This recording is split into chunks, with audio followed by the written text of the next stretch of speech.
Hello everybody. It is a good day to paint. How do I know? Because it's a day with hours, minutes, and seconds in it, that's why. Alrighty, I've got some leftover paints today, so I'm going to try a different pour. I'm actually mainly doing this because the last pour I did, you can call them whatever you want. I call it a corkscrew pour or a round pour. And there was some really cool stuff in that painting that I saw when it was dry that was more on the horizontal, running, crosswise. So I'm going to do what I call a back and forth straight pour this time to give me lines. So we'll see how that works out, and these are the colors that I'm going for. A couple of tips. If it's a color that I use a lot, I pre-mix it. And, here's another good tip. If you're going to do that, I wouldn't suggest necessarily doing it if you've got pouring medium in your paint, because if you do, say goodbye to the bottle, because once it gets into this realm here, you're not going to be able to open the bottle. I lost 2 today. So what we've got in these ones, and I label them too. This one, it's acrylic, that's A for acrylic. Flow with, there's some, let's see, acrylic with flow. Oh, and old mix. That just means I had some old acrylic on the side that I mixed in just because, but I wanted to make note of that in case something weird happened. So I'm going to be watching this as I let it sit between different pours to see how it holds up with the Floetrol in it. So I'll be watching that. Got some blues. I used an ink in this one, so we'll see how this one turns out. This I don't have labeled. It is an acrylic with Floaid. If you hear me say Floaid, don't even register that. It's actually Floetrol. I've used Floaid in the past as a different product.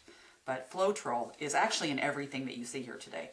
I've already got a cup of this mixed up. This is a metallic, and it's actually, this is more of a student paint, but it's from Chroma, and it's one of my favorite acrylics to work with, period. It's just creamy, and it pours great, and it holds its pigment really well. So check out Chroma Metallics. There's some pretty cool ones. I'm not sure how it's going to do with the Floetrol, but we're going to find out today. And then I've got my dark truffle brown. So those are the colors we're working with today. Oh, and I'm being MacGyver today, and I'm trying a little experiment because I'm used to pouring big. The table that you're seeing here, you're only seeing a small portion of it. I usually have large pieces in here. But to do some smaller pieces, I went and got a piece of MDF and just set it on top. But I wanted to be able to lift my canvas just a little bit without having to use cups while I'm pouring. So what I did was I just put little push pins in it.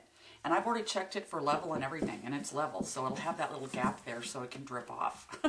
I don't know if that's an anal thing or OCD thing or what, but I'm hoping it'll be kind of cool. So we'll be right back and we'll pour it up. Alrighty, this will be interesting. Alright, so instead of doing a flip pour or just a straight pour or a corkscrew pour, what I'm gonna, and you can do, there's a bazillion different ways to do a pour, but it does affect in the end how your paint's gonna lay. Look at that, what's going on in that cup. Very cool. Most of this, like I said, is acrylics and Floetrol. Yes, I know I'm wasting some paint here, but I want to get a straighter line, so.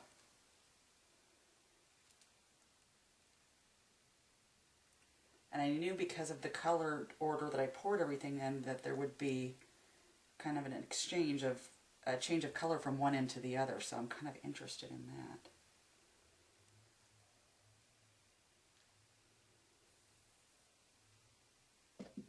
Alright. Oh, already got stuff going on.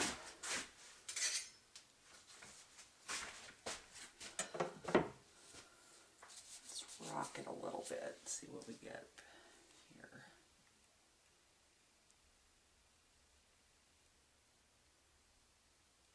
I'm just kind of letting the paint do its thing right now because I don't have a lot of water in here, and Floetrol is definitely not as thick, in my opinion, as pouring medium. So once you give it a little jolt here, it kind of goes and does its job. Just got to give it a minute. See what's going on here? I hope it's not all completely out of focus because I have no way to know. Yeah, we're getting some cool stuff.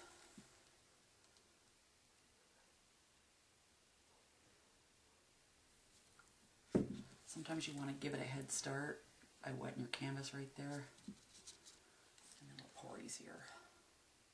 See, it didn't hurt it a bit.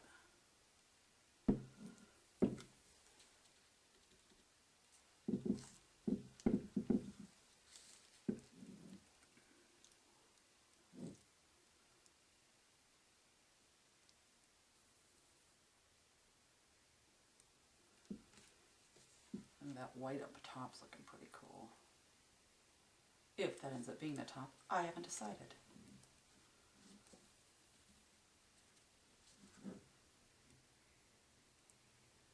So I go and mess all my lines up after all of that, but yeah, the best laid plans, especially in pouring. Okay, wow, I got some paint on me here.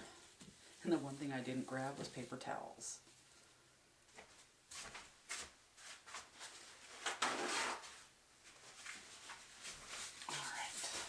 Wow, stuff's already moving. That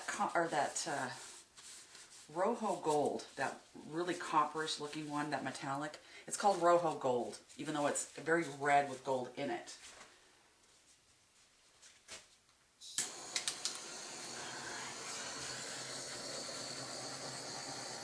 I'm not going to go too heavy here because it's already selling up kind of like crazy.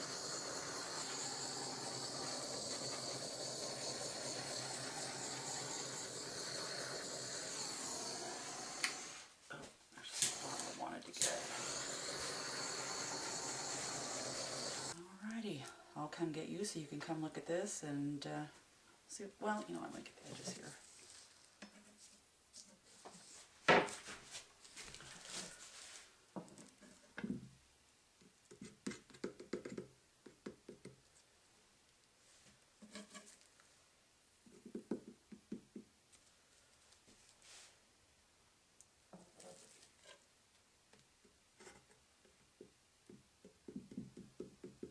You really have to fill in those gaps. You're going to be sorry. If there's a really good flow over the edge and there's just a little area, just touch that. Don't use your fingers. I've done that and it mixes the paint.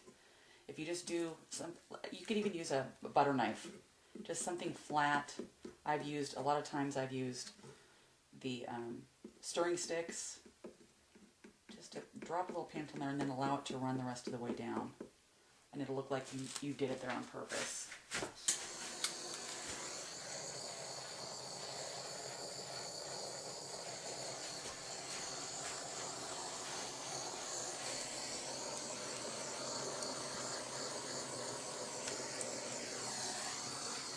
I'm still getting bigger and bigger and bigger cells the longer it sits. You just leave it alone, and as it levels, it looks like it's just parting ways.